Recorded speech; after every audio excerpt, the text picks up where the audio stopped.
Welcome to the Broken Pencil Booking Company Pro Wrestling Podcast infused with hip hop. I am Wood. Made daily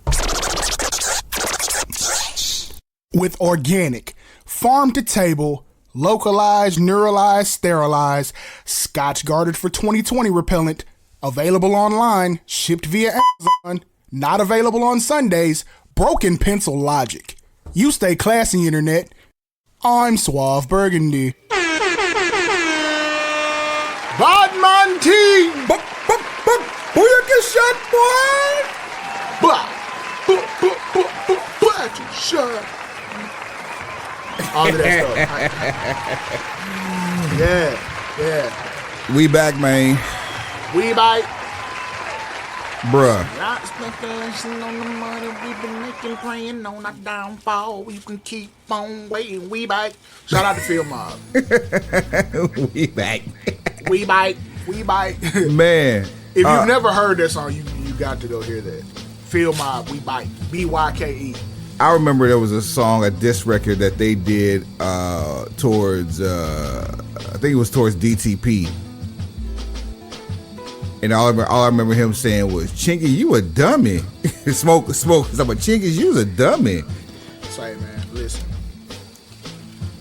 Yeah, man. I'm gonna let the audience in on a little tidbit. That's my favorite rap group. Phil Mob? Yes, that's my number one. Wow, that's one I wouldn't have expected, but that's a respectable choice though.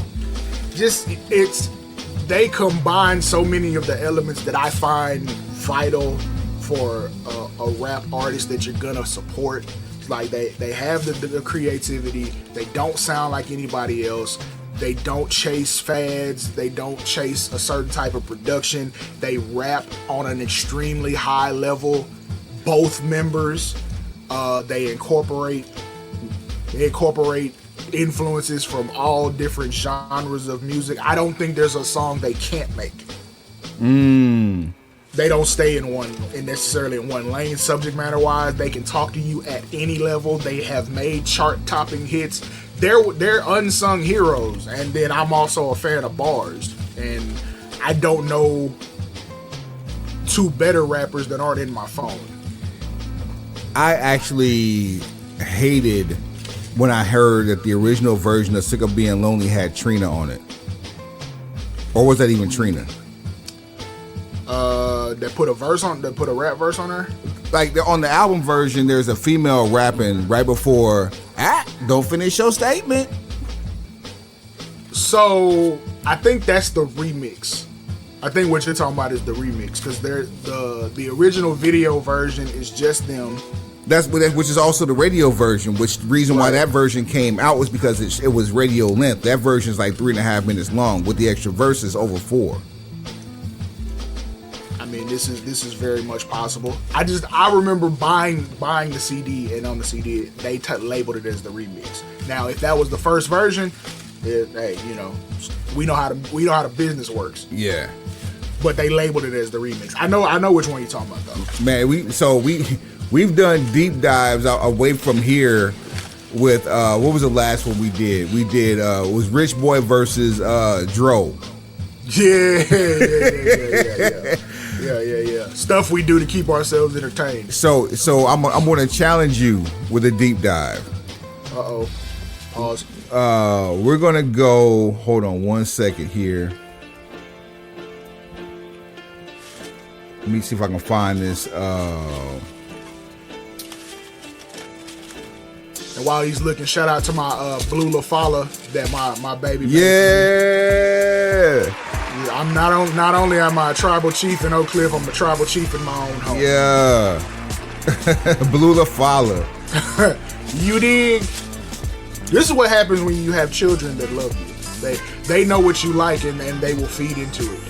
So it's not about money, it's about the thought. So I'm not familiar with 613 Ashley Classy. I'll be honest with you. I'm not familiar with that one. Oh my God, that's what got me started. Yeah, I can see how that would work. Okay. But this is why I went to look this up. So because that means you've never heard is it Cadillac Dreams? I have heard Cadillac Dreams, but for some reason I thought that was like a Lucy. No, that's part of the album. Rent 30 days late, gotta be gone by Saturday. Okay. Tired of selling cocaine, folk trying to trap me. Yeah. All right. So we go. I'll that's my homework assignments for 613 Ashley Classy. Yes. But for this exercise, we're gonna do another verses. Okay. This is another. We're not going to do this on the Broken Pencil BC. I encourage you to do this on your own, and make sure you shout us out. Add us, please. I don't care if it's in the Broken Pencil group, if it's on Instagram, email, what have you. Show at brokenpencilbc.com, brokenpencilbc@gmail.com, at brokenpencilbc on all things social. So that's at brokenpencilbc on what? Everything. And everything. Players. What's the verses? The verses is going to be Flight 360, the takeoff. Oh wow. Player circle. Yeah. I'm very familiar. Versus From the Rooter to the Tutor, Field Mob. Because I'm very well versed with both of these albums. I gotta go look at 360 to take off the track listing, because Player Circle had 2 albums come out in a very condensed period of time. Both of them were jamming. But there was also that I just need to remember what songs are on which album. That's all. let me make sure. Let me take my Blue La Fala off, because that's gonna ruin the whole episode with this paper rap. No. Not the takeoff. Because that was the exodus of 2 Chainz to becoming Titty Boy. So not that. That's a damn good one. You want the one with Duffel Bag Boy on? Yes, that album. Was it Collie Grove? No, that's 2 Chainz. No, that's 2 Chainz and Wayne. PLAYZ Circle discography. Supply and Demand. That's the one. Okay, So Supply and Demand versus From the Rooter to the Tutor. All right, songs. That's Dear Mr. L.A. Reid, Duffel Bag Boy, #1 trap pick, Better Knock, We Working, You Can Believe It, Paint Still Wet, Outlaw, Let Me Fly. That's a 11-song album. If you gonna put some up against Rooter to the Tutor, you might want to do Flight 360.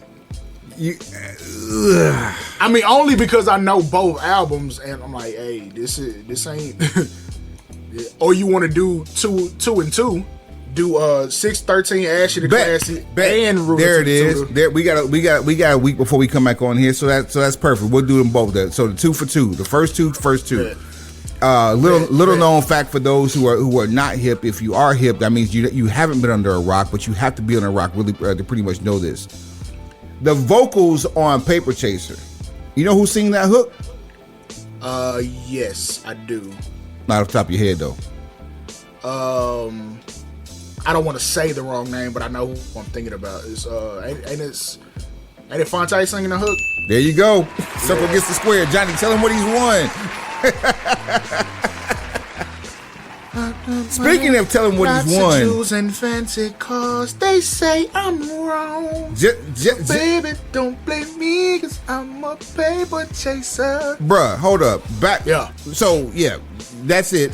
Speaking of Circle getting the square and telling what he's won, before we get into this show, because we got lots to talk about, and we're gonna do it real quick. It's a lot of hip hop filler starting this episode off, cause we gonna get in the weeds today, buddy. I want you to show the Pencil Pusher Massive your latest your latest excursion on the feet. Pause. Oh yeah. So you got open. Luckily they right here in front of me. Like, funny that you ask. So the last of my birthday celebration finally came in the mail. I designed a 1-of-1 pair of Air Max 1s via Nike by You. This is not a promotion necessarily, because they have not cut me a check. But here's what we have. Here's how it's come together. Boom, boom. Custom on the tongue. You can see that name there. Yeah. Then the translucent bottom with the zebra print. We've got leather around the mud guard, mesh on the toe, and what feels like a resemblant of a Teflon-esque material. Probably Gore-Tex, knowing you. Reflect. They didn't give me that option. Then reflective silver on the midfoot. Dusty cactus colorway with black and the metallic reflective silver. I'm still trying to figure out which laces to do. Am I doing the gray? Am I doing the dusty cactus? Or am I just doing, one of each? You want my answer? Sure. My answer is yes. And we thank you. So yeah, that's the last. And I do have a couple pieces already that match with it. So I was just waiting for those to get here. So now, whenever it's time to travel somewhere, I got a full team uniform. And there at TI is. I can dress out for gym class. There's that. Today's date, you're hearing this on Friday, April 25th. Yeah, my lord. Yeah, my lord. I said, yeah, my lord. Yeah, my lord. 20 and 25th. I got 5 on it. Got it good. Show sponsored as always by Vida Hermosa Cigars. VitaHermosaCigars.com coming soon. Vida Hermosa Cigars. It is a beautiful life. Also, Sherwin Vega Pro Audio. SherwinVega.com. Shouts out Gary. Shouts out Henry. SherwinVega.com for all your pro audio needs. Nautical, motorcycle. On a boat. Yeah, DJ equipment. Cans, monitors. All that. SherwinVega.com. For all of your pro audio needs. All that out of the way. WrestleMania 41 is in the books. The Book of Mid. That's what the episode should have been titled. The Book of Mid. Where do we start? This is we can start wherever we want to. You can start with the card. You can start with your general reaction to it. I actually start on a high note. Start on a high note. Okay, cool. That's better. WWE dropped the ball with something that we gave you. Y'all did exactly what we gave you, and you dropped the ball. Fumbleaya. Fumblerooski. Night 2 of WrestleMania, we got Randy Orton, and we said his name, and he appeared versus the TNA World Heavyweight Champion, Joe Hendry. I believe in Joe Hendry. Randy won the match and did not win the TNA World Heavyweight Championship.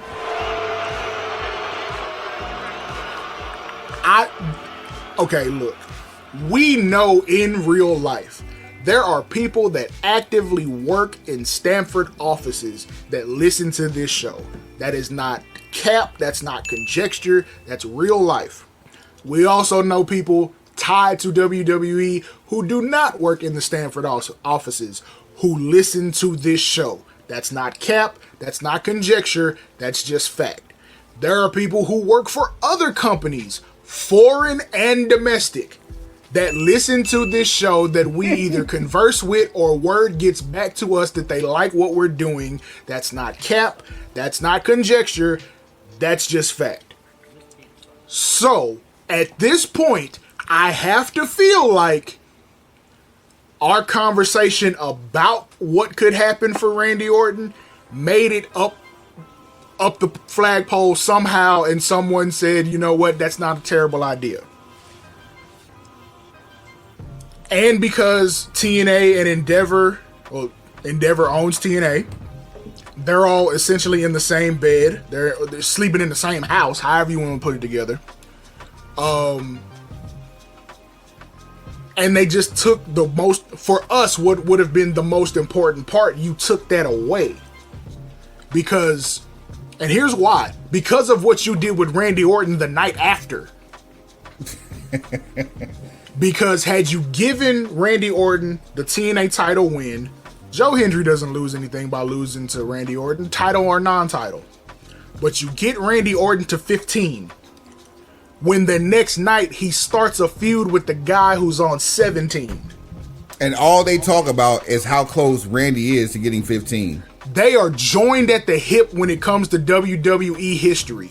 You cannot do a career anthology or a career analysis with either one of them without including the other. This is the equivalent of Triple H and Undertaker.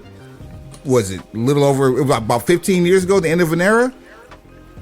This is the equivalent of like Brock and Kurt Angle. This is the equivalent of Brock Lesnar and Paul Heyman. You cannot separate church and state. They are too closely conjoined. They are joined at the hip. They are Siamese twins of WWE tenure. From Ohio Valley to the main roster, they are joined at the hip. Their story is their story. Arguably the only two people, no, it's not even arguably. They are the only two people from that graduating class that did not venture off and do something else. Even Dave Bautista went and did MMA. But all the more reason that these two people, this would have worked. Let me tell you how it would have worked. Orton becomes TNA champion. So he's on 15. Cena does what he did, comes out, talks about being 17, counts his dates, which I actually like. I like the part with counting how many dates he has left. Yeah, it's having the countdown on the big screen on the Tron was ingenious. And then the fact that they put the dates up and you thought that's how many were left, and then he started naming them and they started coming off like, no, you got even less than this. Love that. 100%. Fantastic. But a man who just got 15 chasing the man who has 17, you can get some mileage out of that. And what Cena said, I don't have 26 matches, 26 appearances. Which means this gonna get shaky anyway, because you gotta make it all the way through the end of the year, and this is April. He said, hold on, let him cook. He said, all I gotta do is show up and do this. Facts. I don't have to wrestle anybody I don't want to. If I showed up the next 26 weeks straight, or if I showed up twice a week for the next 12 weeks, this is over with. But I believe I'm already saying that Cena versus Orton in 2025, this is cool. I'm with it. It would have added a layer of storytelling to it, to where Cena could give you an appearance on TNA, costing Orton his championship, so that you can put the TNA title back in its promotion. TNA is 100% better for that, because you've had Cena and Orton on your television involving an angle with the world title, and then it's probably going back to Joe Hendry, or you can put it on whoever your top heel is. So stock up on everything. You about to make my job real easy. He's over here pressing the yes button on all that. But yes, for Randy Orton, stock up on everything. But I do wish, and it's not a selfish wish, because so many people would have benefited from Randy getting 15 that way. Facts. And all we got out of it was a promise that Joe Hendry will be back in the future for many more WrestleManias to come, which means they're just waiting for his contract to expire. But to be told, period. That's it. They ain't even got to do that unless they just want to give him a bigger bag. But if they want to give him a bigger bag, hell, I mean, it's somebody else's pocketbook anyway. Just give him the bag. That was a job. Sunday was a job interview for Joe Hendry, and he passed with flying colors. That's what I hate. You're not wrong, but I hate that idea that Sunday was a job interview when he has been showing up on NXT doing the exact same shtick with and without a title as he was doing in TNA for the last 2-3 years. Let me explain to you why you shouldn't feel that way. It's a job interview because, yes, you've been doing the same thing on NXT and this and that. WrestleMania Sunday is not NXT. NXT's crowd is not WrestleMania Sunday's crowd. Ever. So the job interview is not about you doing your shtick. It's about how do you handle the pressure and the exposure of that moment, and are you willing to check your ego in order to do good business? I like because it. Not everybody can. You would think like, okay, I'm gonna get the rest on WrestleMania Sunday. I'm with Orton. It's short. I'm gonna take 1 or 2 RKO's, and my night's over with. Some people would find fault with that. They would find a way to be like, no, I should be able to get my in, brother. Before it's a job interview for how you conduct yourself in a high intensity environment, high stress environment, high intensity. Facts. Yeah. Before we go too deep into these nights, before night 2 kicked off on TV, I had the duty and the privilege to drive into downtown Durham, North Carolina. Yeet, North Carolina. And you see this Raise shirt. Up. Don't take your shirt off. I won't. Twist it around your head, spin it like a helicopter. On the bottom of this shirt, let's see if I can zoom in on this. There's a lot of zooming. I'm 3/4 blind. I'm old, bro. Can you read it underneath the BPBC on my side? Absolutely the hell not. All right. But that's me. Somebody else watching via YouTube might be able to see that. Well, that says Mega Ran. Hey, I feel like where mine at? Well, you got to pull up. So the man Mega Ran pulled up. Well, said that like out down the street to my town on a holiday, a holy holiday, holy day. And the one thing that I can offer my people on a holy day, if I'm in my own city, is a great plate. This is true. I sent you a picture of some barbecue beef ribs I was smoking. True. Let's just say Rand had a half a slab of those. Man. Among other treats that I feel like I've been robbed, B. Among other things that other treats that I helped procure through my lovely wife, and in exchange, we dapped up, we called you, we talked a little wrestling. Facts. We chopped it up real good. He didn't apologize for not making the show, and I don't expect him to because that man is on tour right now. Yeah, like we totally understand. The bag comes first. Yeah, I mean, he out here on the road, and he's going up the East Coast to circle back around to the mountain states in the Midwest here shortly. Or sorry, in the Northwest rather, here shortly, just to get back home. Yeah, he has not shunned his gang first affiliation. It's just, I'm on the clock, bro. So the fact that he opened up the opportunity for gang to see him while he was on the road, I mean, like, you in my city, I'm going to pull up on you. Indeed. Pull up gang strong. So, I had to go represent. So, yeah, wrestling is everything. Everything is wrestling, rather. There is a real ass statement. You don't believe me? Ask Uncle Shannon Sharp. Everything is pro wrestling. Now, look, we're not gonna go too much detail into what. Yeah, I have so many thoughts about Unc and how people are handling Unc, but this ain't the time nor the place. Unless you in the mood to get into that conversation. I was talking to my lovely bride earlier about this, and we were kind of ironing through some things that we thought about how everything was developing in the public eye. That look on your face, I'm not certain. I'm waiting to see where this goes. I mean, I'll chime in if I need to. No, it was just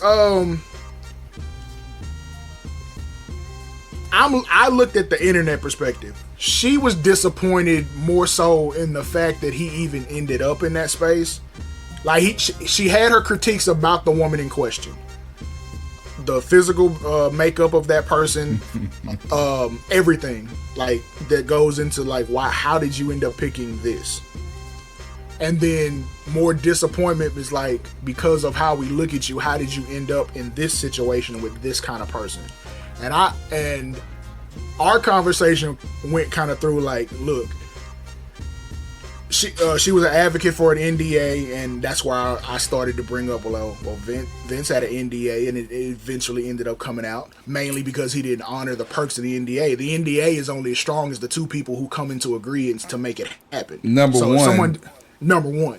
The contract is only as binding as the two parties who sign it. Number two, and then number three, NDAs are null and void due to details within the Me Too movement. So if anything qualifies within like that, like it would fall under like a Me Too situation or like an assault, like a SA situation, something like that, Right. then the NDA is null and void because it could be tied back, corroborated to criminal activity, felonious activity. And that's something I didn't even think about in real time. So we'll while me and her listen to this driving somewhere, we'll be able to kind of talk about that part. But I countered it kind of by saying like, well, look at it this way. You want these extra precautions taken. At this point, that pretty much means you can't have anything organic with anyone. Like if there's an application process for anything that comes into being physical, you literally take the organic nature or even the spontaneity out of it 100%, which I've already heard him say on several occasions. If he meets a woman and like first night she wants to go through with it, it's like, no, think about this 24 hours later. If you still feel the same way, we'll look into it. That's a very adult way to behave. That's mature as hell, and that's somebody who knows I got a lot more to lose than I do to gain out of the situation. Right. So and then we discussed what the internet was doing, because the internet, because of the physical makeup and genetics of the person he got in trouble with, are using it as a reason to attack him for his choices. And I'm like, the nerve of you. There's some stuff he's done I would not do. I'm not dealing with. I guess I'll have to wait till I get to be his age, but I don't anticipate myself going that far backwards in time for entertainment. That's never been my shtick. That's not my MO. Yeah, younger is fine. That's a generational gap. I feel like within reason. Yeah, that's a generational gap. Like that within reason, like Robert Kraft is along that line of like ew. Bill Belichick is towing that line as we speak. Ew. Also ew. But our community, because, and that's the other part we got into, that some of the fairer sex in our community are very hurt by this, because Unc is a very affluent person of color. There are not a lot of those that occupy the same level of space that he does. So once they found out what they think his preferences are based on this person, now my feelings are hurt. So now I have to lash out at your situation, which is not cool, but that's what people are doing. Can we pump the brakes on that real quick so I can help quell some of that those expectations? All right. Remember the last incident he got involved in, which turned out to be a very elaborate marketing ploy? Was that? A very elaborate marketing ploy? Yes. Yeah. Did you see the picture of the lady who was allegedly the I guess pleaser? No, because after I figured out what it was, I was like, I don't need to know I don't need to know who was involved, because I know what was involved. It was selling a product. If they believed that the picture of that person in that incident was that person, there should be no qualms about the person that he had this current situation with, simply because she is of the melanated. If you have ever heard any stories or anything tied to Unc, you kind of know he has varying taste, but he does have an affinity for one particular flavor of ice cream. Doesn't mean he does it exclusively, but he does like that flavor. Hey, just because you like the flavor does not make you who you are. Look at his children. Bing bong. I'm with you 100%. Like, he'll buy the carton of Neapolitan. He will eat of all three flavors. He may just scoop out of one a little more frequently. He's driving darker cars because they look cooler against the sunlight.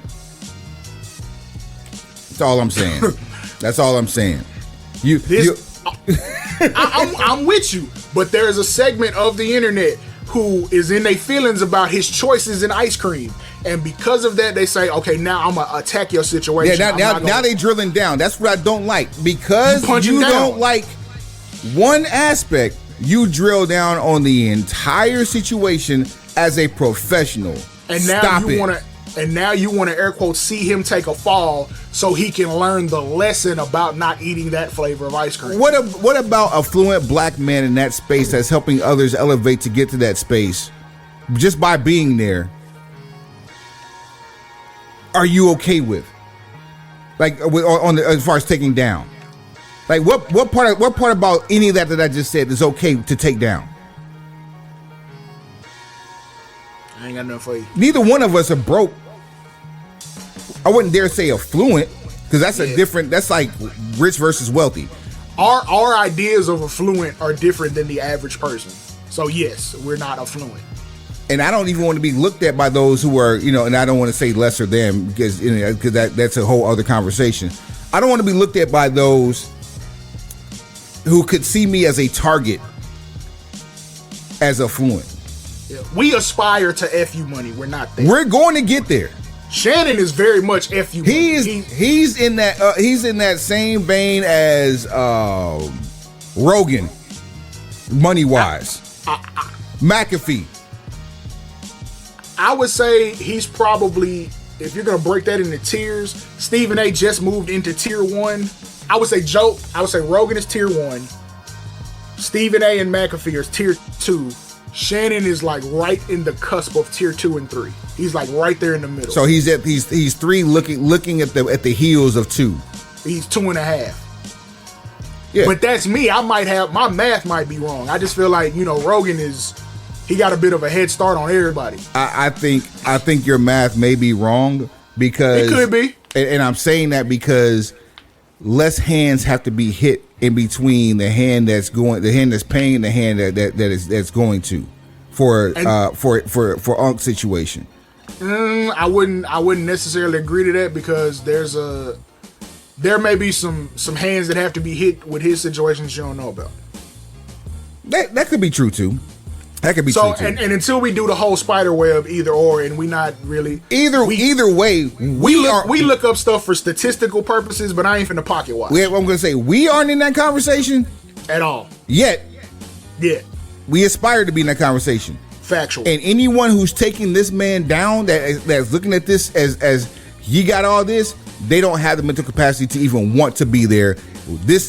Y'all go over there and stay over there with that, because our conversation's way different than yours. But those are the loudest voices online when they're talking about always. This. No one's looking at the legality of it. They're looking at how it made them feel. The legality of it is we've got text messages and text threads that lead itself to say, one, this is a consensual relationship, and there are kinks involved. Air quotes. The kinks involved. I like that. If we finna try to exile this man for having kinks, everybody in trouble. Just, it is what it is. Okay. Everybody in trouble. Back up off of Unc for a second. Cool. The young lady that's in question is a professional. Facts. An adult, regardless of age, is a professional. Mm-hmm.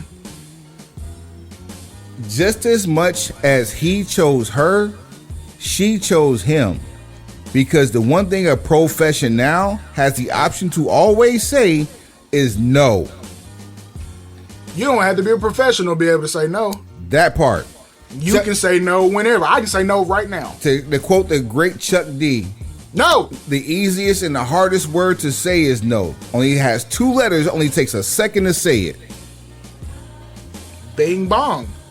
At any point, and see, this is where we're pragmatic, and we deal in pragmatism. Concrete. You know what I'm saying? Like, we just deal in concrete factuals. Take emotion out of it.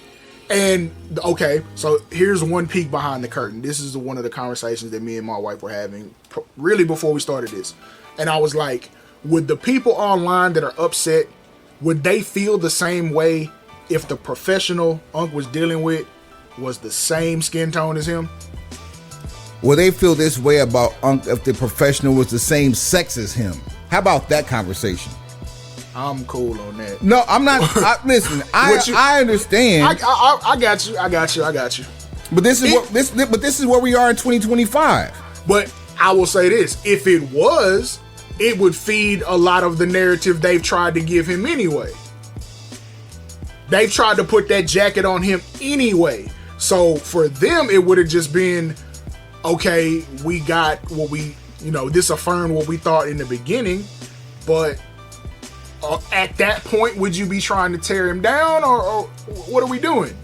To put a bow on this for a future date, if we need to reopen this package, it's good stuff. The fundamental difference in the court of public opinion and law between the truth and the lie, as explained on the Broken Pencil Booking Company Pro Wrestling Podcast, Infused with Hip Hop Season 2, is what?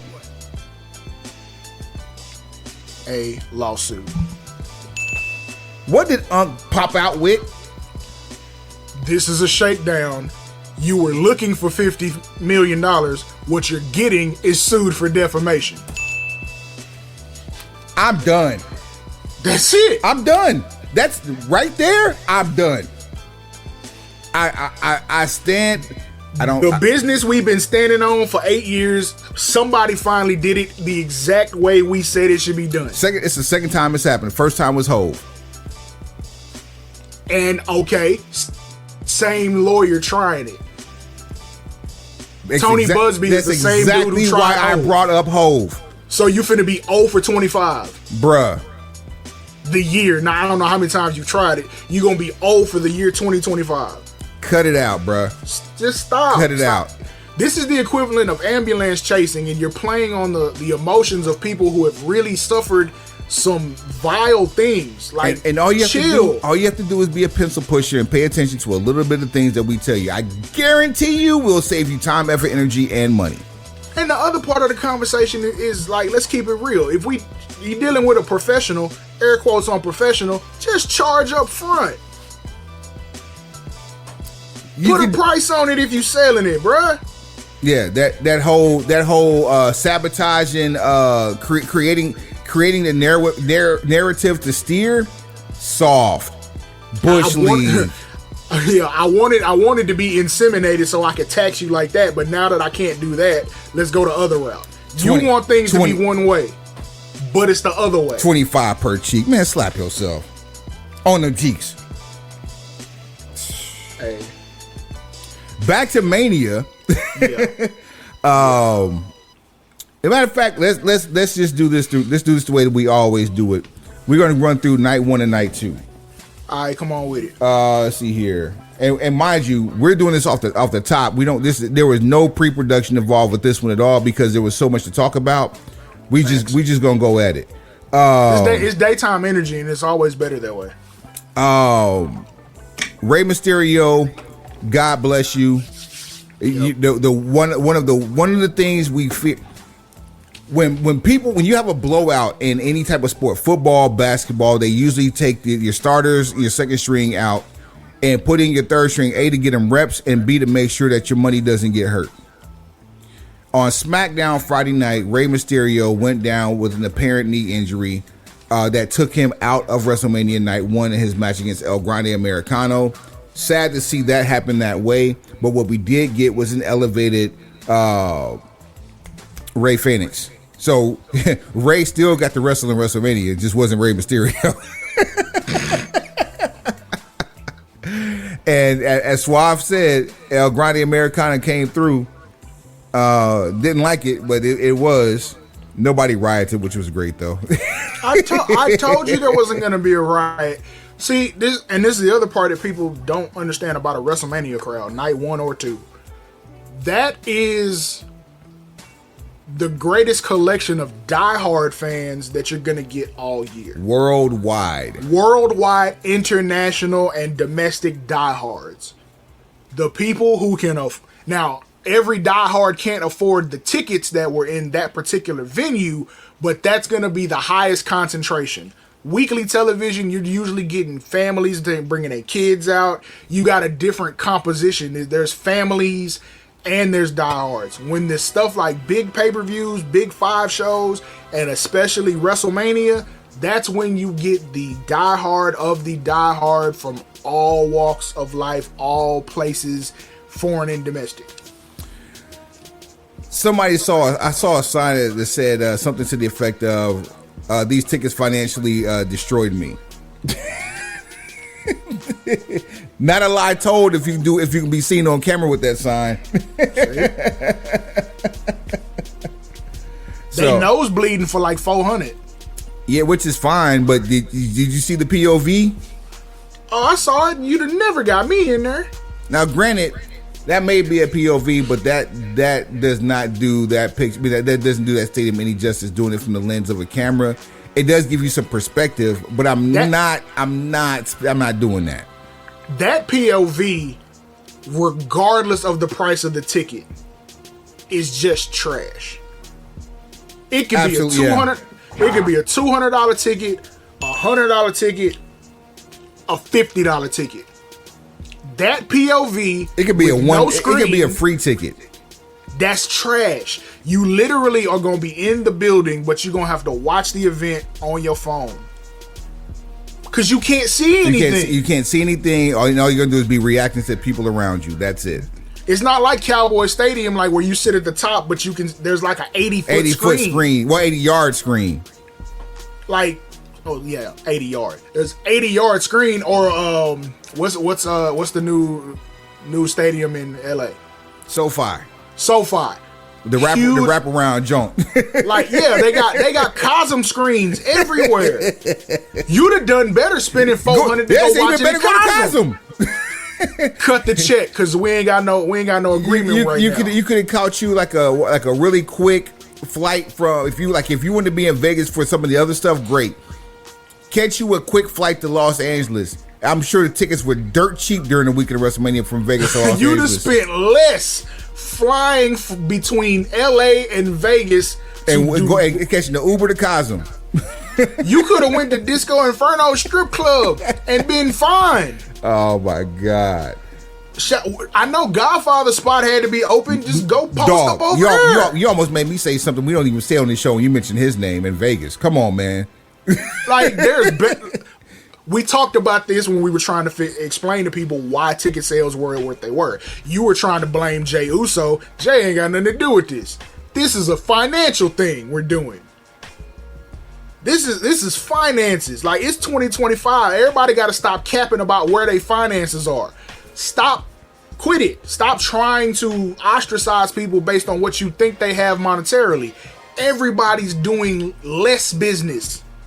Even if you are up, your head might be above water, but it's not as above water as it was previously, because the market and everything else is down. Everyone's making and taking less. Just, are you making smart decisions with what you bringing in? Probably not. That's all the conversation is. Which is why you're there doing what you're doing any damn way. Back to Mania. Man, come on. New Day are your new World Tag Team Champions, defeating the War Raiders.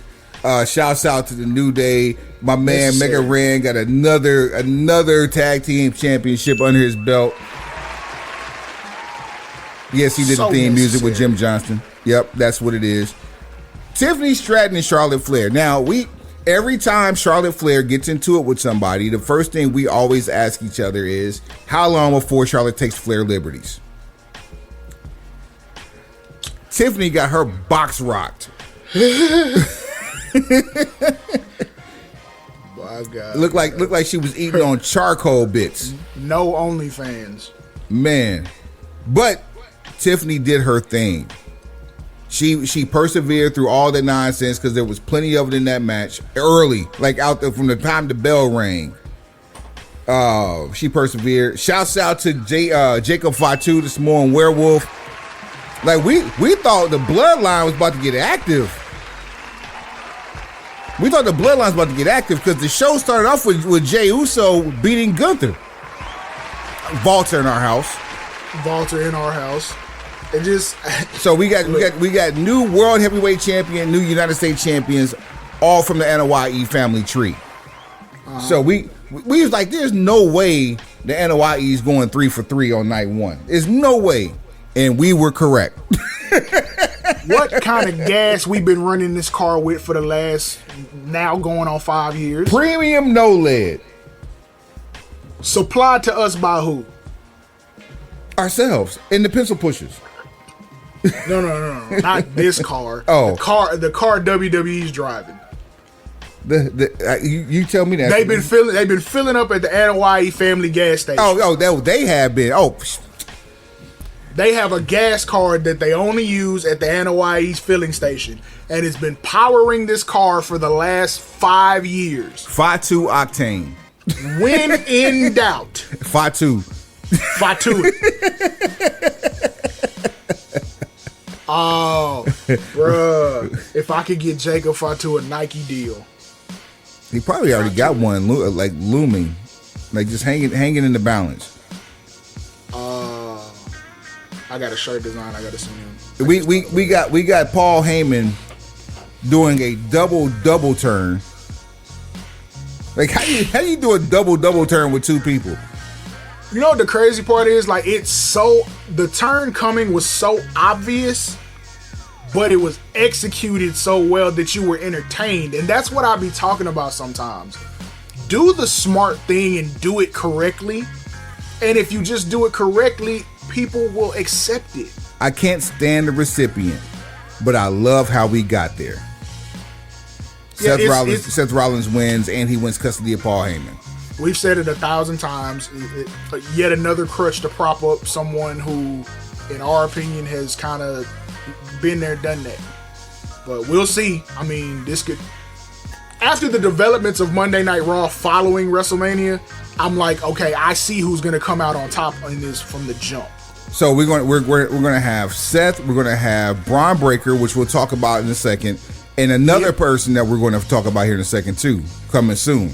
The internet's campaigning for 2 more people to be added to that situation. I know one of them I'm going to talk about here when we talk about this night 2 card. So kicking off night 2, arguably the match of the damn weekend, the women's triple threat.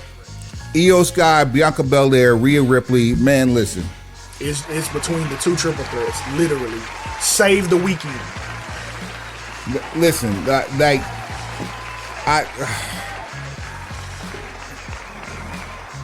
the women's triple threat kicking off WrestleMania Night 2 was so good. If it wasn't for Paul Heyman, I would have forgot about the first one. And I'm not going to even hold you. So I encourage anybody who is a fan of the entertainment aspect of professional wrestling, a fan of women's wrestling, a fan of feats of strength in professional wrestling, not just because they're women, just some of the things that happened in that match you will never see again. And it's not because they can't happen again. It's the fact that they probably shouldn't have happened to begin with, and the match was just excellent. It was a beautiful train wreck. It was amazing. So let me ask you this: do you have the women's triple threat ranked higher because they were able to perform at that level with not as substantial of a story as the men's triple threat? Not the fact that it was not as substantial of a story, more so than the fact that how we got here made 0 sense. That's what I'm saying. They did more with less. That's basically how I should have phrased it. The women did more with less. They came from nothing. Got it out the mud. They got it out. The truth be told, if they came from nothing, that means there was no story to get here. They just booked a match. So look at it from looking at it from that lens, that a match was just booked and this is what we got out of it. I'm not. This had nothing to do with the story at all, because again, the story was not a part of my thought process in this. Just watching this, I that's the only match I watched twice, the whole weekend. That tells you something. Okay, that's fair. Yeah, that's the only match I watched twice. I watched it late the first night, and then the next day, actually later that night after the press conference, I went back and watched it again just to make sure I didn't miss anything. I haven't watched anything back yet. Yeah, I'll probably do it at some point just to kind of fill some time, but I haven't gone back and watched anything yet. Yeah, that's the one for me. Like that's fair. The right person won. Uh-huh. Anybody winning this match would have been the right person, but the right person won. Right. and it like the one thing I wanted to get out of this was the NXT version heel of Bianca Belair. I think we're going to get that moving forward. I'm happy with that. What I came to realize is when they were continuing to include Bianca in the conversation of the Jade and Naomi storyline, that's what gave me the idea that Bianca is here, but she's not winning because she's not changing shows. This is a situation you can prop up. You can prop up Io. Rhea needs to be there regardless. Bianca gets a marquee match, but because of the conversations that have already been had, she's going back to SmackDown because this mother F the big three is just big me. Yeah, that story is about to be told, which I'm cool with. I understood why the triple threat happened once that conversation began to go back and forth. There are like here's a couple of nuances to this. Because of what happened with Io getting the belt on Monday Night Raw, you forgot why Bianca Belair was even in the match to begin with for the World Championship at WrestleMania. The fact that Rhea never got the belt back makes you forget that why she was even in the match to begin with at WrestleMania, and she did not deserve to be there regardless. It's just her run back. But now her complaint is she never got a one-on-one rematch. So now we still got a storyline with her and Io Sky. The legitimate competitor, the legitimate opponent for Io in this match is Bianca Belair because she won the Elimination Chamber. Bianca doesn't even have to worry about this anymore because now she goes back to SmackDown to go handle business. You don't even go here. And she didn't go here. The irony. She transferred for WrestleMania season and transferred back to run track on SmackDown. Like, I hoop for this school, but I run track for this school, and you know what I'm saying? And they both give me degrees. You feel me? It's an NIL deal with high school kids. I'm gonna be mad. I'm gonna be mad if she go down to NXT and slap somebody with that braid. Look, I do debate team in the spring, but I play football in the fall, so I go magnet over here, and then I come back. The debate team for Harvard in the spring, but I'm gonna go play lacrosse for Yale in the fall, right across the street. Fam, this is where we are. Everybody chill.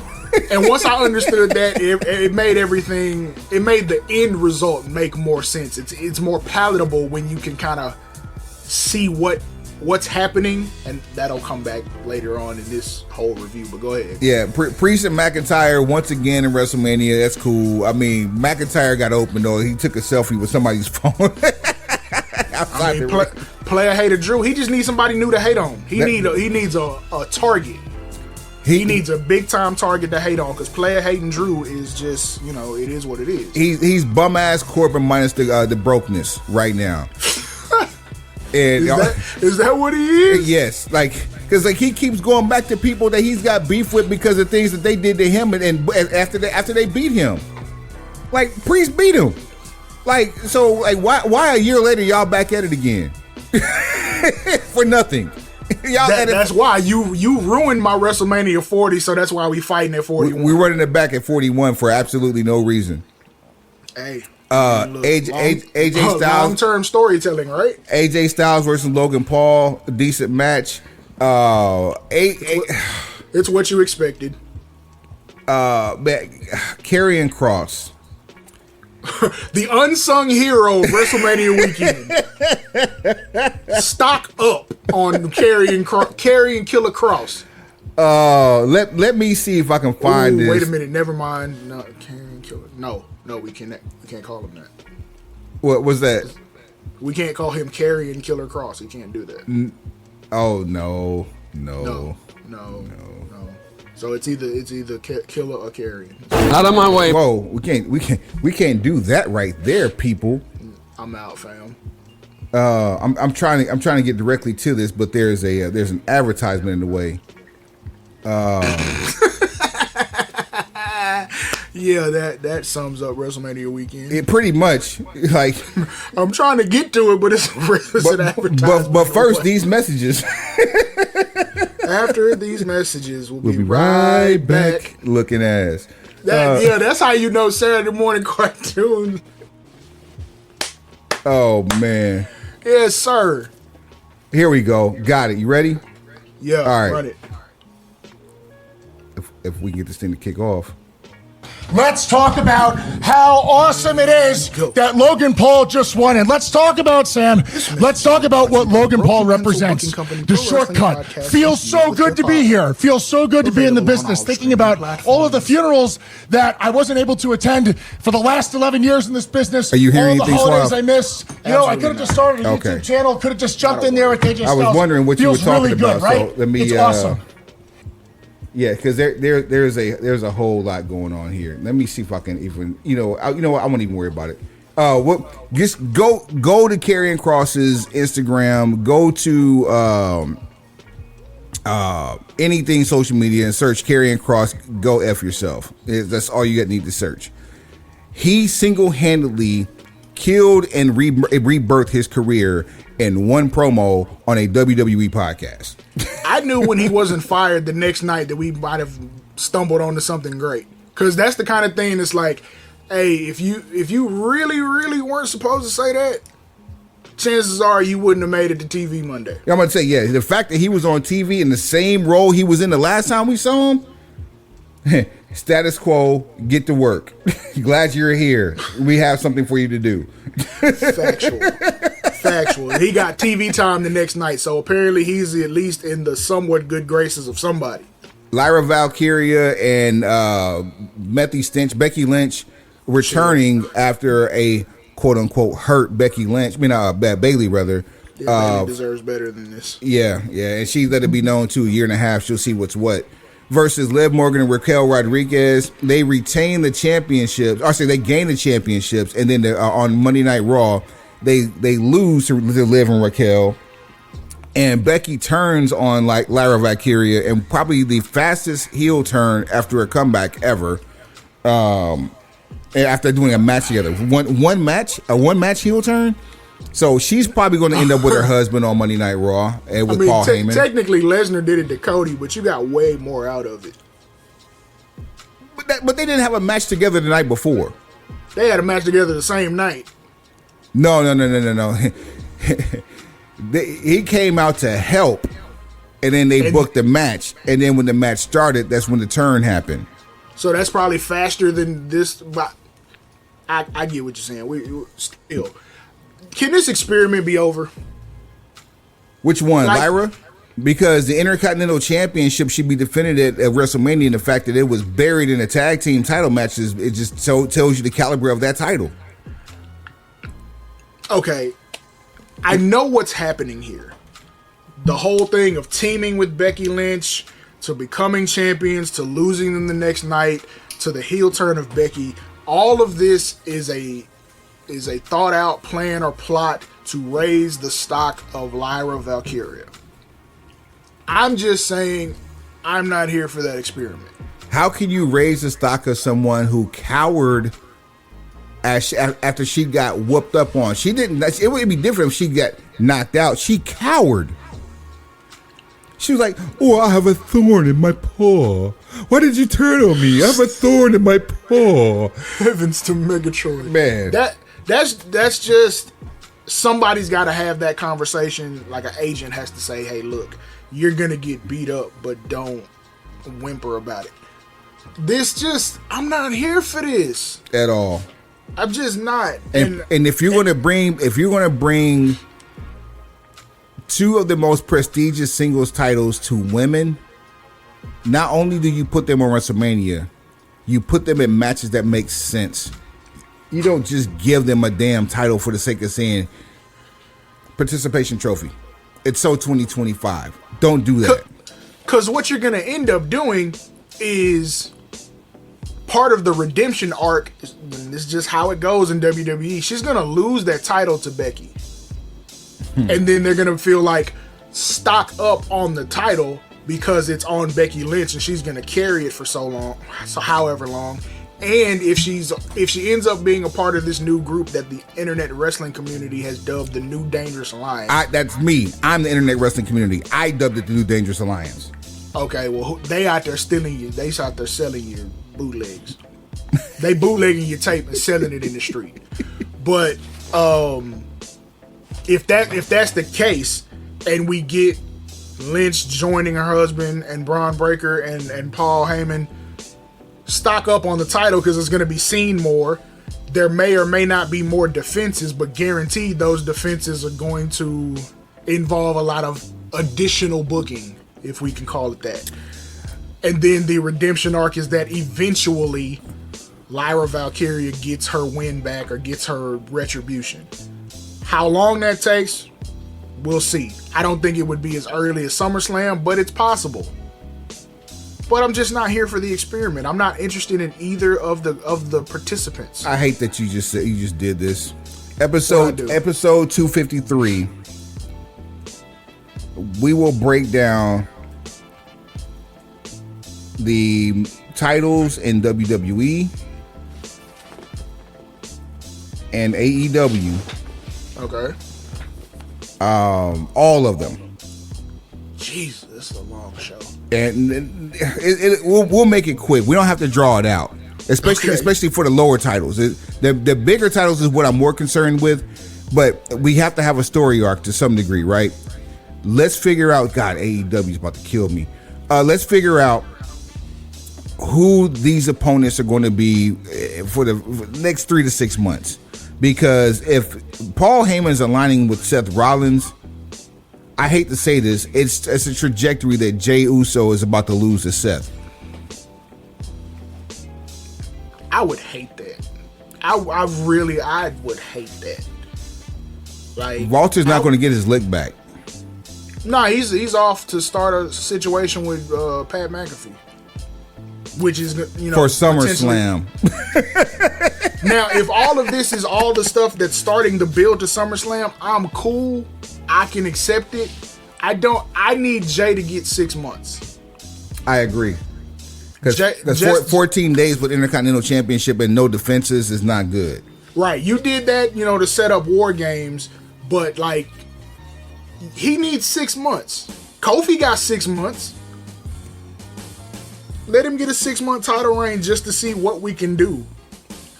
They've kind of teased the potential for Sammy to turn at some point, which I believe is going to happen because, one, there's only so much you can do with him as a face. You've seen it. Number one. Two, he's even though he's beat Walter at WrestleMania for the Intercontinental title, he still has this stigma of I can't win the big one. The heel that plays the heel the easiest in the business right now, next to Randy Orton, is Kevin Owens, and he's on the shelf. Boom bop. So then, the other issue with Sammy is, from a storyline standpoint, he can approach it as, I'm 3 times as talented in the ring as Jay is, because there's this, internet groundswell who they zero in on the fact that Jay works a more WWE style. They keep forgetting who his father is, bro. You keep forgetting who his employer is. Well, I mean, 2 things can be true. What I meant by forget who his father is. His father owns a pro wrestling academy. Right. He teaches people how to wrestle for pay. He don't do it for fun. And this man in particular that we're talking about has been wrestling in WWE 15 plus years. The second most WWE world title reigns on the books. That man's closer to 42 than 22. We wrestling for the long haul, not the short trip. So, but again, the internet's always gonna find a reason to hate when they can't talk about the reason they really hate. But Sammy would come at it from the perspective, I'm more talented than him in the ring. Why is he world champion and I'm not? It's basically an emotional crisis for Sami Zayn.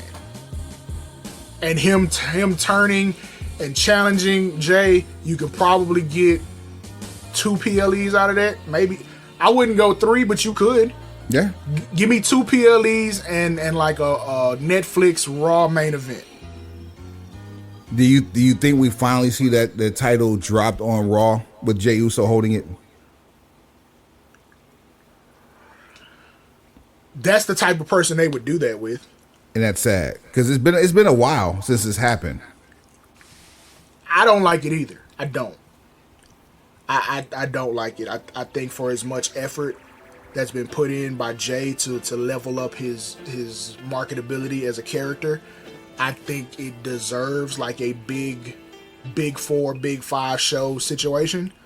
But someone who internally maybe looked like as an experimental champion, that's when they start experimenting on how to end it. Same thing with Kofi. To them, Kofi's an experiment. To us, Kofi was a moment in time. It was an accomplishment. It was special.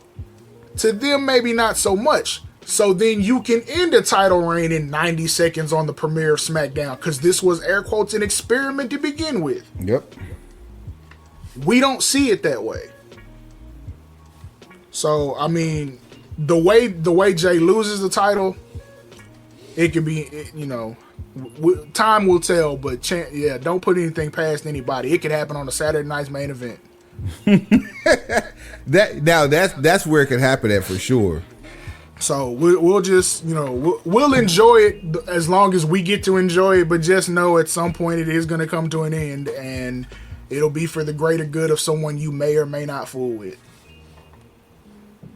Moving forward, where else we got? Oh, the Intercontinental Championship match. Breaker versus Penta versus Dom versus Finn Balor. Your winner and new Dominic Mysterio.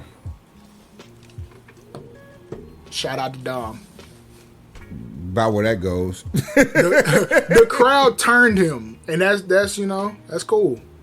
Am I missing anything else? I don't think so. And then finally, Cody versus John Cena. I have plenty to say, but because of something you sent me today, Suave, I'm going to shut up. Okay. Shouts out to Busted Open Radio. Dave LaGreca.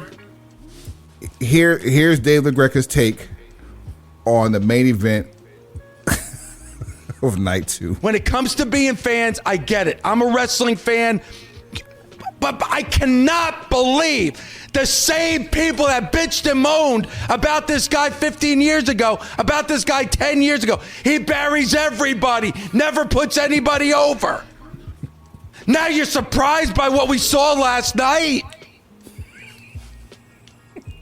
Oh, it's going to be okay come WrestleMania. We're going to get The Rock. We got no Rock. Haven't seen The Rock since Elimination Chamber. But we got a lot of Travis Scott. And you want to make Cody Rhodes look weak? Textbook making somebody weak last night at WrestleMania on the biggest stage that there is.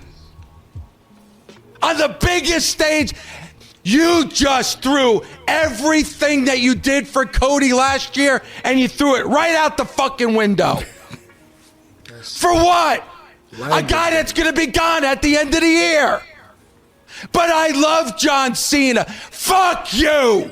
Because all I heard was you bitch and moan about this motherfucker, and now I gotta hear it on fucking Twitter, on Instagram, and people bitching and moaning, leaving Allegiant Stadium. This is what you fucking wanted this. Where's the fucking camera? This is what you fucking wanted. This is what you fucking wanted. So don't bitch now. Fuck you. Enjoy the PG era part 2. Assholes. There's so much misdirected anger. Oh, but is he not wrong though?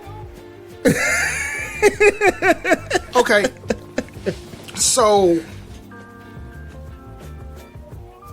why are we mad at John Cena again? Who is we? I'm just.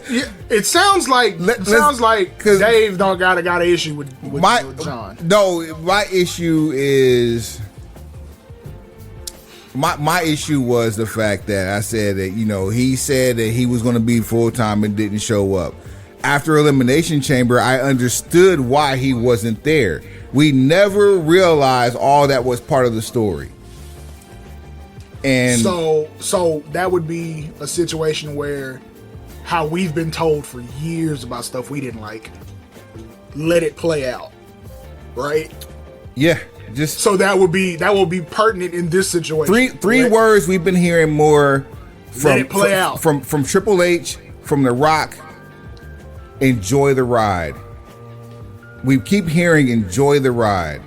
And we keep forgetting we're in the damn car that we're not driving. We're in the backseat. Hell, we might be in the trunk inside luggage. We keep forgetting that. Because back there with the 12s. All you hear is the rumble. You be in the trunk with the 12s. and we're doing just like this. Beating on the top of it, trying to get up, because all we hear is and some songs you like, hey, skip that, bro. Then other song, hey, run that back one time.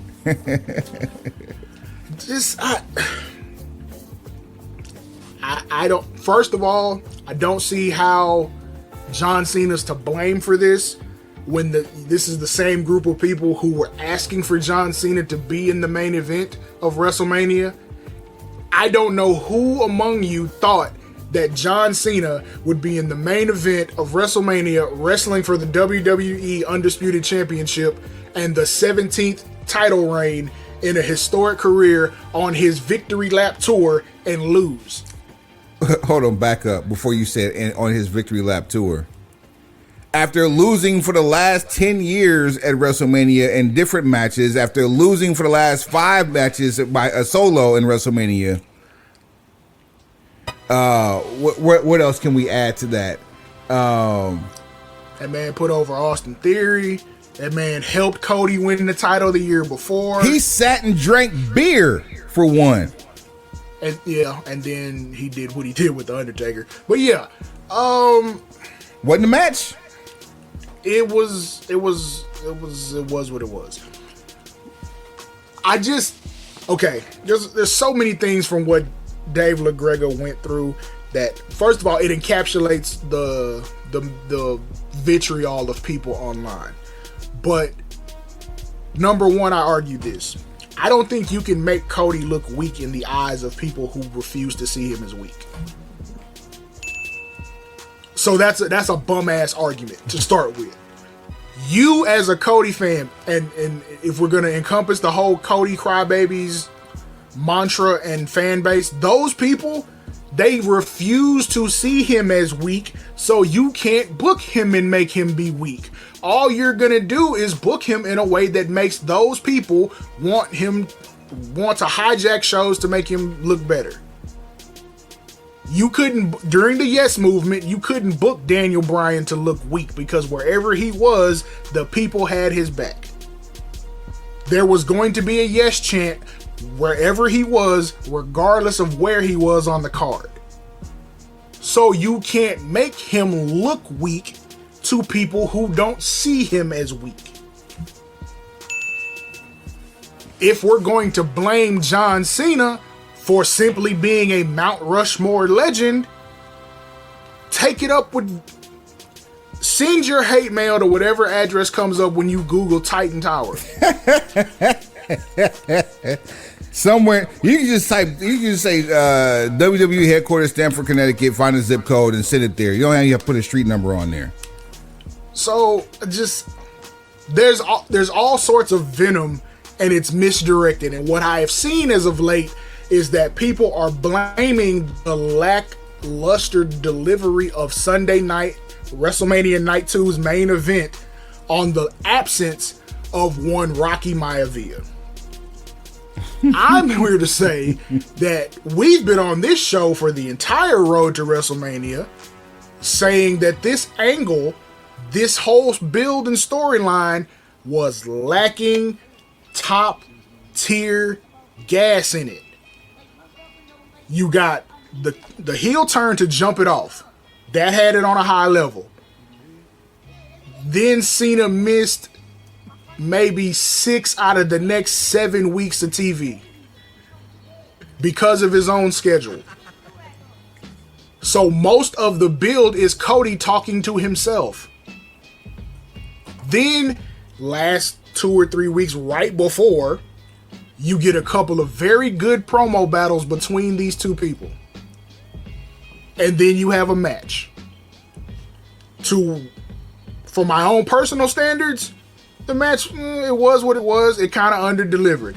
Whether that is by design or just by deficit. It could be a deficit in the sense that they just don't have good chemistry.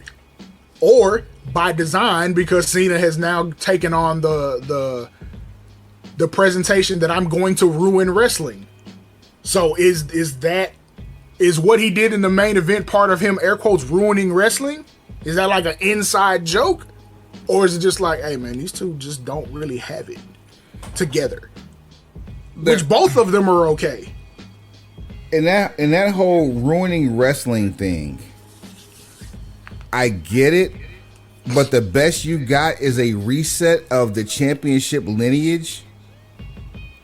And to help out, WWE has retired the Universal Championship. It's the best y'all can do. Hey, look. So if you want to blame anybody for Cena or Cody looking weak, you need to start looking at the people who's writing this stuff down. Don't use The Rock as your sounding board or as your target every time something doesn't go the way you think or want it to go. And him being there or not being there did not make that match better. It did not make that build better. Go ahead. Well, I'm saying, what was the scuttlebutt? Because we had a point of contention last week or earlier this week, actually, where people were saying, or actually, Rock said, the final boss character is done. It wasn't needed. I think I've done all I could do here. I think I didn't hear it. I read the quote. So just by me reading and that is me paraphrasing at a very high level. For sure. But just with me reading that quote, I look at that as like, that's tongue in cheek.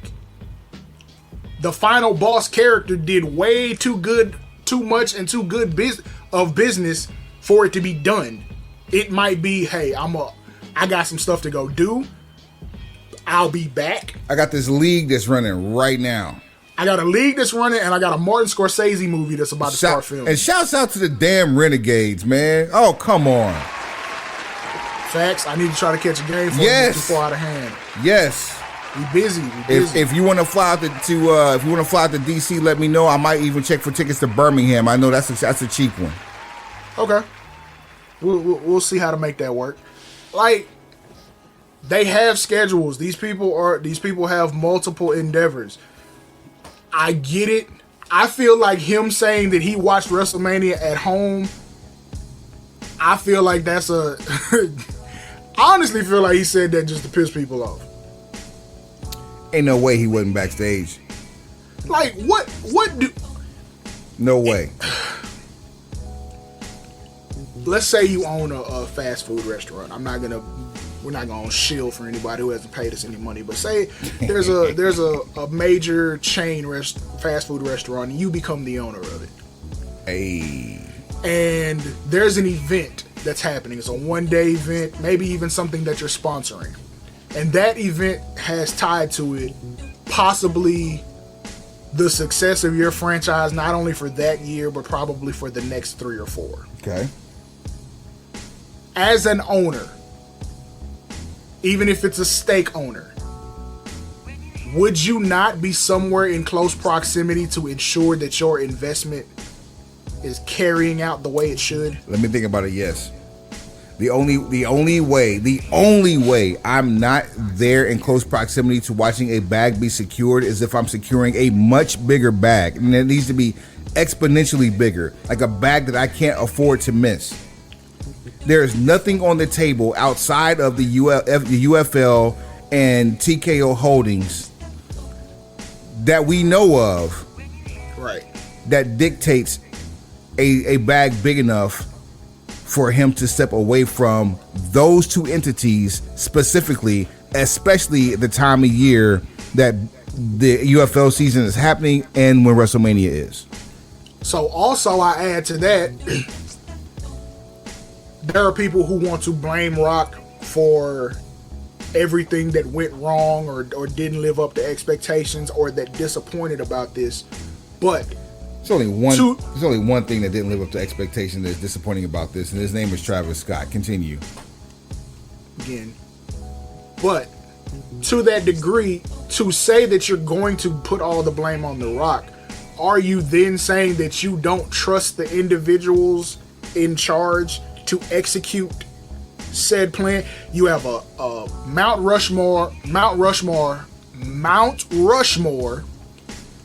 first ballot Hall of Fame talent in John Cena. We know his resume. We know he can handle any situation. Yeah, now you 25 years of quarterbacking between the two of them on TV, not including The Rock. The two of them on TV, 25 years between the both of them on TV of quarterbacking that company. You don't trust them now? So, John Cena, Mount Rushmore, then you have QB1 of the modern era, Cody Rhodes, and your chief content officer. What does chief content officer mean? I'm in charge of what you see. The purveyor of everything visualized. What you see at the end of the day goes through me, no ifs, ands, or buts. So I trust those three people. And if it underdelivers, that just means somewhere in there, those three people didn't have it all together, regardless of who did or who didn't show up. Now, to your point about Travis Scott, 100% agree. The main event of WrestleMania Night 2 was not the place for him. But what do we know? One, he's incredibly famous outside of the world of WWE. Two, he has an aspiration to wrestle. Three, he will probably wrestle some point this year, and it will involve Cody Rhodes, John Cena, and someone else to be determined. The Rock. I'd say Bad Bunny. Oh, as an opponent. Cody got to have a partner. And it's not going to be a wrestler because that makes no sense. Four, he emotes worse than Jeff Hardy in the aisle. Yeah, walking 80 yards with your song blasting while they're just trying to keep things together in the ring. But again, you pop John Cena walking to the ring. How do you pop John Cena in the main event? Because it's a go home tour. He know whatever happens, I ain't got to deal with this after I leave. Or it might have been, man, Vince would have never done this. Oh, man. it could be a million or if it happened that way, it won't happen again. Right. Next time, I bet you won't do this to me next time. Next time. Period. Either way. But we know what we know about the situation. So I don't look at all of those different contributing factors and find a way to blame the guy who, air quotes, wasn't there. There are agents who put this match together. There are participants that performed this match. There are chief content officers and writers who put together this series of events to give you the main event of WrestleMania. And as a main event of WrestleMania, this was not what I was looking for. But that's just me. But I can also accept it and be like, okay, they can fix it later. Big bag of mid. It's not even so much it was a bag of mid. I mean, like the main event, like we've had Brock Lesnar matches that, like we've seen people walk out of Brock Lesnar matches in main events. Roman Reigns included with that because he was one of the people that fans walked out on. But after we kept getting it, mania after mania. But whatever. What I don't understand is this idea that we as fans have to eat shit and have no way to convey that we ate shit. And it's not that it's like that WrestleMania weekend was bad. It was missing. It was something was off. It underwhelmed. This is the first time in the 2-night format that I felt like WrestleMania should have been one night. 36 is an outlier because it's COVID. But in the 2-night WrestleMania era, this is the first time I felt like, man, this should have been one night. Was it 32 or was it 39 that went way long? 35. 35 went way long? Oh, was that Tampa? 35 was New York. So that's Kofi Mania, and then like 3 hours later, the main event with Rousey, Becky Lynch, and Charlotte. And so that one went way, because it was a couple of them I fell asleep on because they just got drug out. When was the last one in Tampa prior to COVID Mania? 37. Before that. Oh, I think it was 30. I thought it was 34. So 33 was in Florida. 34 was in New Orleans. New Orleans. So 35 was New York. 36 was COVID Mania. 37 was COVID Mania returns. Yeah, and 37 was got rained on in Raymond Tampa. James. So the last Tampa before the 2-night era was 33. That was the one where the Hardys came back against the New Day. Yes. Or the New Day introduced the Hardys, rather. And then that's Roman versus Undertaker is the main event.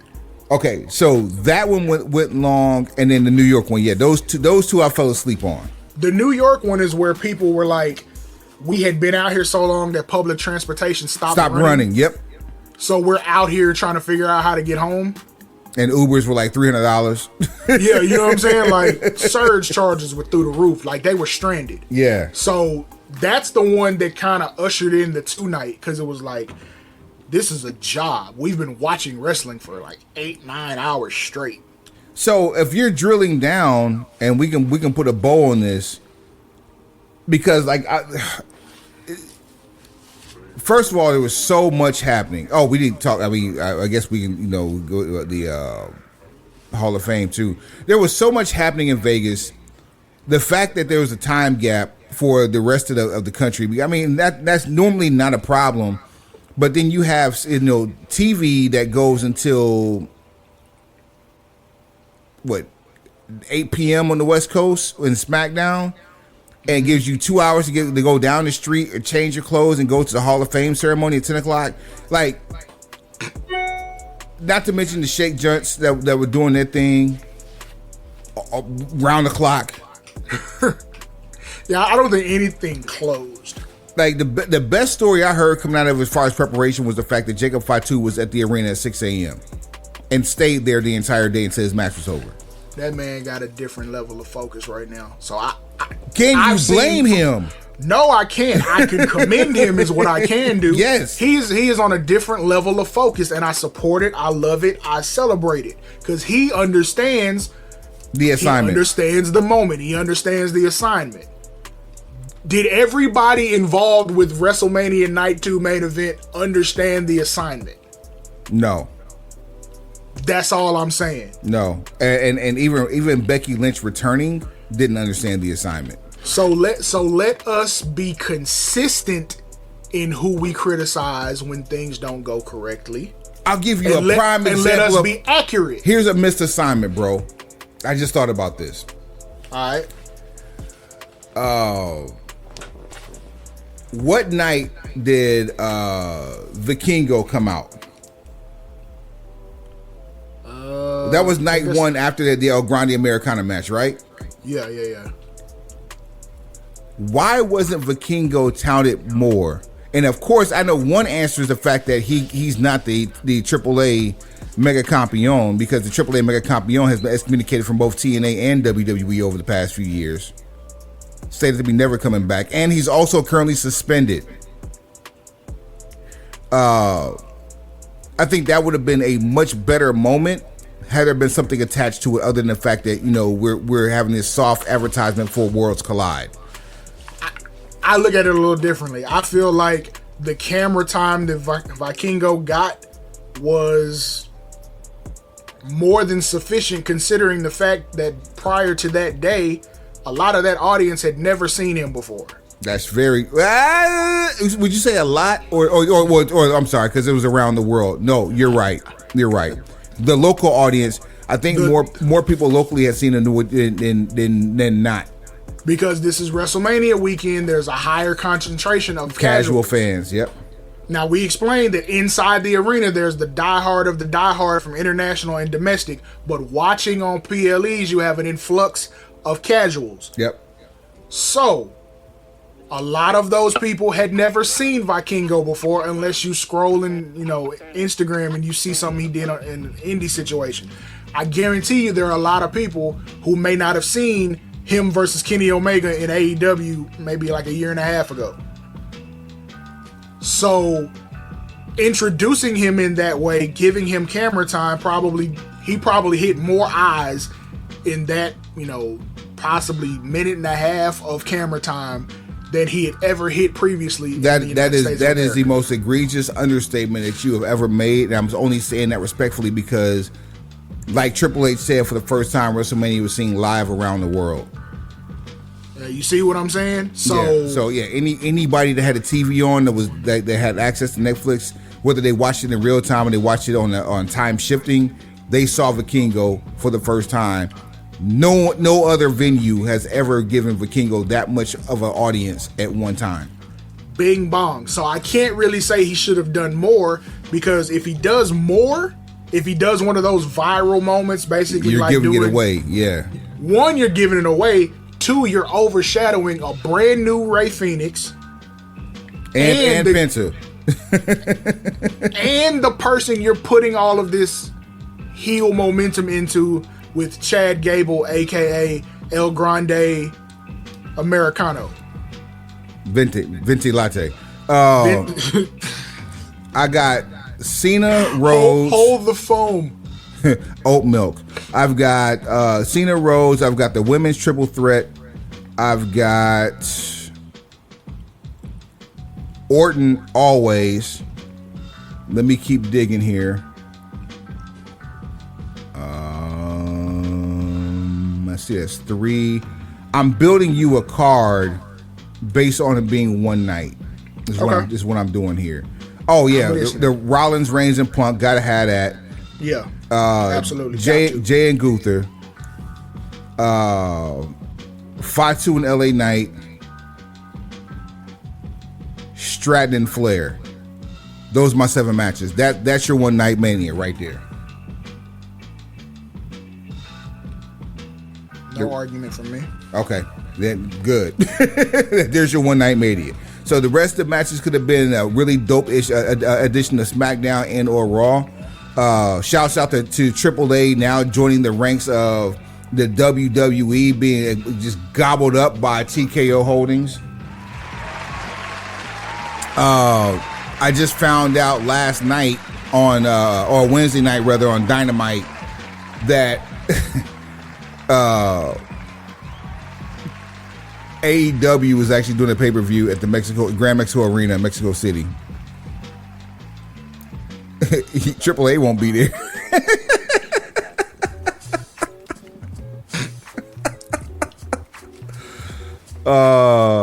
Who else is we got the AEW's got a couple of pay-per-views coming up this month. And then they're doing what is it? Forbidden Door in August in London. So they're still doing London. I mean, hey, look. I wish all the best for AEW's booking and their events, because WrestleMania weekend made it more apparent than ever that you need variety. Yep. If that's the one thing you can take from the weekend, is that variety is necessary. It is the spice of life. We absolutely need variety for the sake of diversity, for the sake of, different demographics being entertained. It's just, we need it. So you always want them to do well. And, I saw somebody say something online that at first I thought was crazy. Because Wednesday, Dynamite came on, and I ended up missing it live, but everyone was like, this is the best Dynamite we've seen in I don't know how long. That was the 16th, the April 16th edition of Dynamite. Which, ladies and gentlemen, go out of your way to catch it on Max. If you can find it, because I went looking for it yesterday is my whole point. I went looking for it on Max, and you can't find the one from the 16th. Bruh. It's not in the archive. It's the last thing up is like Collision from the 13th. I'm about to check to see if they updated it overnight, but yeah. Hopefully so. But I had it DVR'd, so I was good. But I saw someone say this Dynamite is gonna be better than anything you see on the weekend. Now, while that didn't end up being true, the statement wasn't as untrue as it could have been. Boy. Like, normally someone say something like that and you want to try to get them checked for, hallucinogens. But this time it was like, oh, okay, I can see why you might say that, but I could give you examples that, kind of prove it to be untrue. But, good try. Still not yet. Still not. The last Dynamite they have up is going to be the 9th, so I would anticipate this coming soon. I know they can't be trying to can that bitch for some for premium content. No, because I've had instances where after the Dynamite live stream that night, you can find that same one, or even a day or so later. It's just I don't know what the archival update is like. It's weird. Trying to find the most recent Dynamite is strange. So hopefully Max gets that figured out. So there's not even an AEW tab in the sports section. So they need their own section. So the way I go to it, I'm actually on my phone now looking at it. I just search AEW and it pops up. But I agree they do need their own tab. Just because there's the menu on the side, you can go to movies, shows, whatever the case. And then there's a sports tab. When you go to the sports tab, break it down by league. You have NHL, they show NBA games, whatever other sports they provide, and then AEW just needs their own sliding tab. They need their own sliding tab. I totally agree. And as far as the archival of shows, Collision probably needs their own separate archival, and then Dynamite needs their own separate archival, and then your pay-per-views go in another. Truth be told, Rampage needs one too. There's that. But now if you scroll down from the main page, you get about halfway down and it's there, but it's that clunky Bleacher Report style format. Who needs that?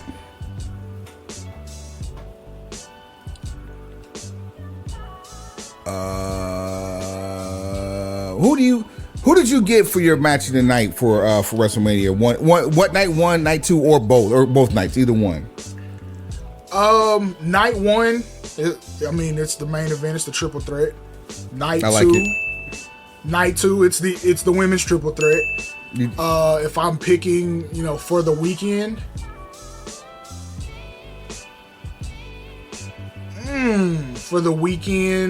we'll go with the women. I like it. I'm not mad at it. Your biggest disappointment?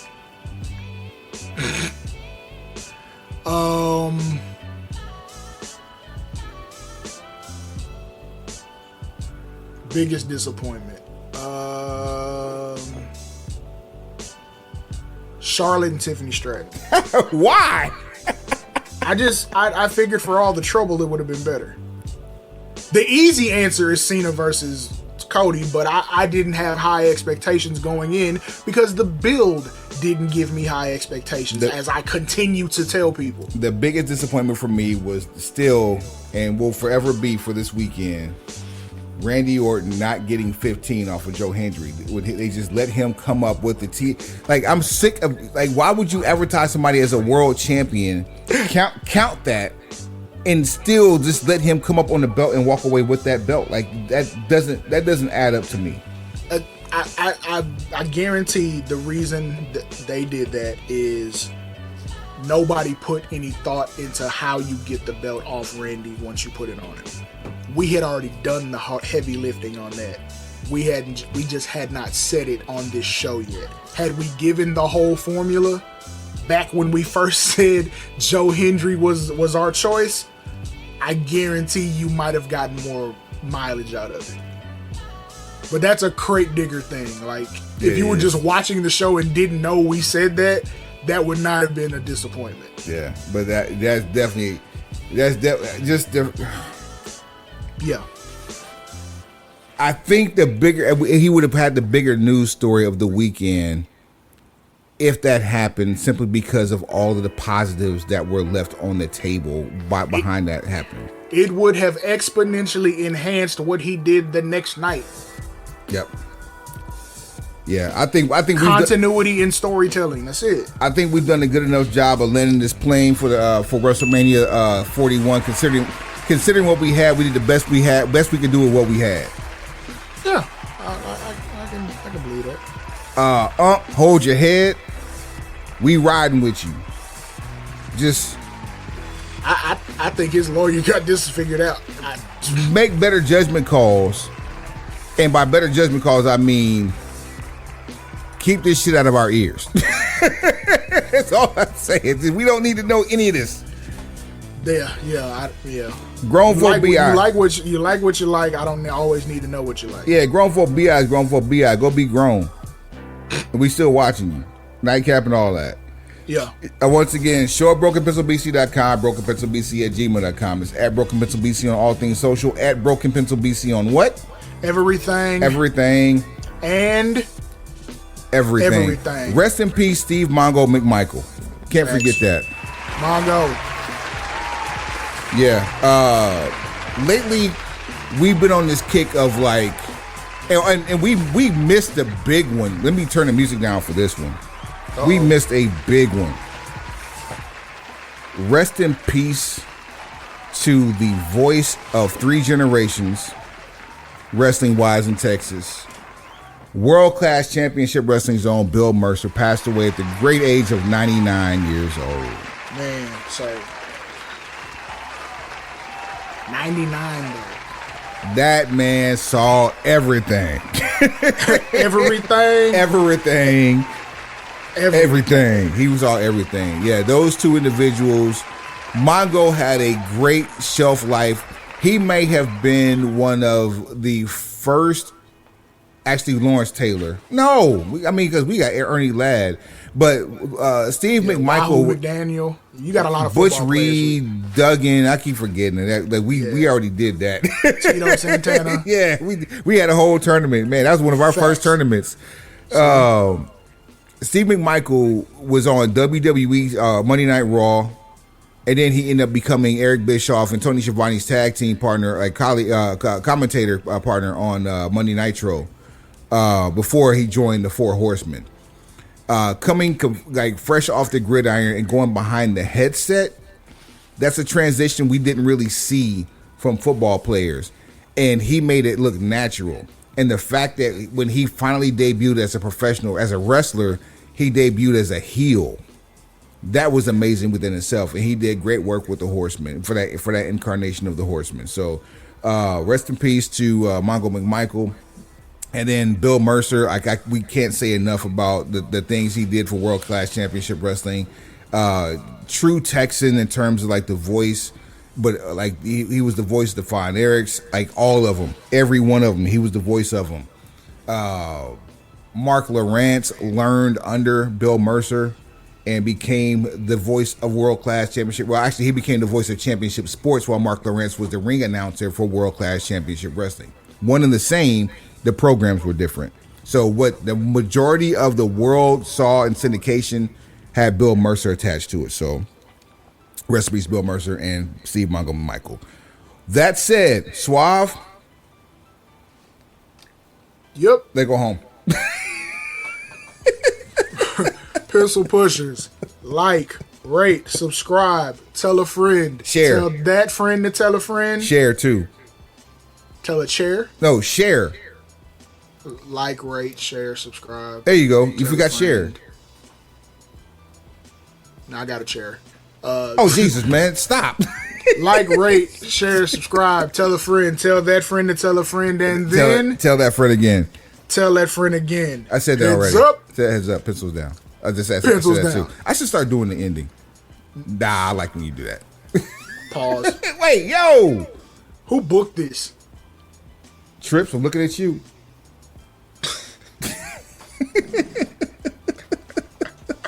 Here's the thing.